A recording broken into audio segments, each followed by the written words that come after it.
Você entra com o processo porque ficou doente por causa do trabalho. Você está confiante, tem toda a documentação, atestados, exames, tudo certinho, mas aí vem o juiz e marca a perícia. E você se pergunta, como é que isso funciona? Pois é, isso ninguém te explica. O seu advogado só te fala, vai lá que é tranquilo. E você chega sem saber o que vai acontecer. E isso pode custar caro. Hoje eu vou te explicar exatamente como funciona uma perícia médica na Justiça do Trabalho. E o juiz, ele não é médico. Então, quando você entra com um processo alegando que desenvolveu a doença por causa do trabalho, ele vai precisar da ajuda de um especialista. E esse especialista é o perito, geralmente um médico do trabalho. Ele vai examinar você, os seus documentos e depois vai dar um parecer. Essa doença foi ou não causada pelo trabalho. Esse perito, ele é neutro. Ele não vai favorecer nem você e nem a empresa. Ele é escolhido pelo juiz. E o que ele escrever no laudo vai ser utilizado pelo mesmo para decidir o seu processo. Existe também a figura do assistente técnico, que é um médico que pode ser contratado tanto pela empresa quanto por você, empregado, para fazer o acompanhamento da perícia e garantir que tudo seja feito da forma correta e de acordo com a lei. Esse assistente médico, ele também vai poder apresentar quesitos, que são perguntas que são direcionadas ao médico, que vão tentar esclarecer os pontos relacionados às suas alegações sobre a doença, e a empresa vai tentar fazer perguntas que afastem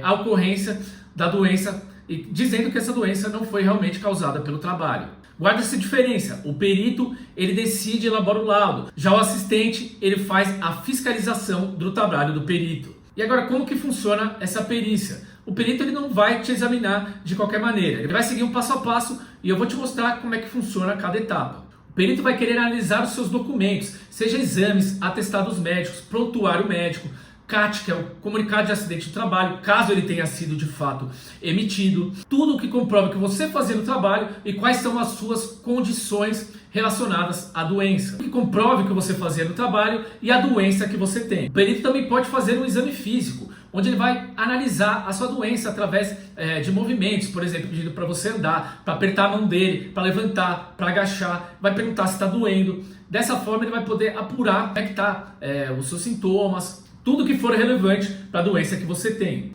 O perito também faz uma entrevista, onde ele vai perguntar, por exemplo, quanto tempo que você trabalha nessa função, o que você faz no dia a dia da empresa, se você já sentiu esses sintomas antes, ou se foi depois que você começou a trabalhar, se você já esteve afastado pelo INSS, se você já operou. Você, sem saber, pode responder errado e prejudicar o seu processo. Vamos a um exemplo. O perito pergunta se você já sentiu essa dor no ombro antes. E você, de forma pretensiosa, diz que sim, já sentiu essa dor algum tempo atrás e não fala mais nada.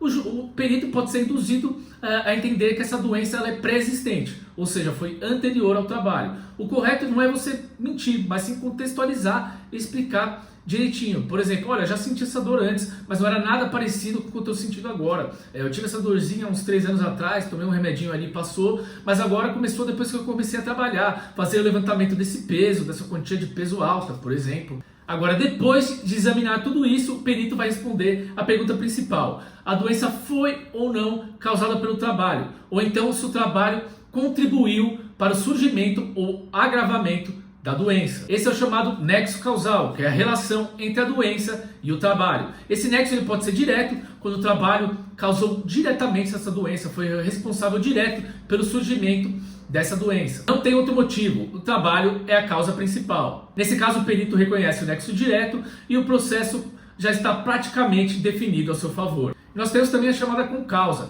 que significa que o trabalho não causou a doença diretamente, mas contribuiu para o seu surgimento ou para seu agravamento. Por exemplo, você já tinha uma predisposição para ter uma doença na coluna, mas ela poderia nunca ter surgido. Acontece que com o trabalho você começou a carregar peso e isso acabou contribuindo para o surgimento da doença na sua coluna. Ou então você já tinha essa doença, só que ela foi acelerada, agravada pelo carregamento de peso. Nessas duas hipóteses, tanto no nexo direto quanto na concausa, a empresa vai ser responsabilizada e vai ter que indenizar você. E uma dica importante: não tente mentir e esconder coisas do perito. Ele é treinado exatamente para pegar você na mentira. Então não precisa aumentar os seus sintomas, as dores, nem nada do tipo. Seja verdadeiro, fale a verdade, que isso vai ser o melhor que você pode fazer. Descreva o seu trabalho da forma mais detalhada possível. Por exemplo, não diga eu trabalho no hospital. Diga eu trabalho no hospital 8 horas por dia, fico em pé, não tenho direito a sentar, carrego ali pacientes. Descreva da forma mais pormenorizada possível, que assim o perito pode enxergar como de fato acontecia o seu trabalho. Por fim, sempre converse com o seu advogado, peça para ele te orientar, para dizer como funciona a perícia, o que você deve falar e, se possível, sempre contrate um assistente técnico. E é com base nesse laudo pericial que o perito vai definir se você tem ou não a doença causada pelo trabalho. Por isso, a importância de estar preparado para o momento da sua perícia. Meu nome é Pedro Cid, eu sou advogado trabalhista há mais de 16 anos. Esse foi o nosso vídeo de hoje, gente. Eu espero ter ajudado vocês. E a única coisa que eu vou pedir em troca, você deixa o seu like, se inscreve aqui no canal, que assim você me fortalece e eu continuo criando conteúdos importantes aí para a vida do trabalhador. Um forte abraço e até o próximo vídeo.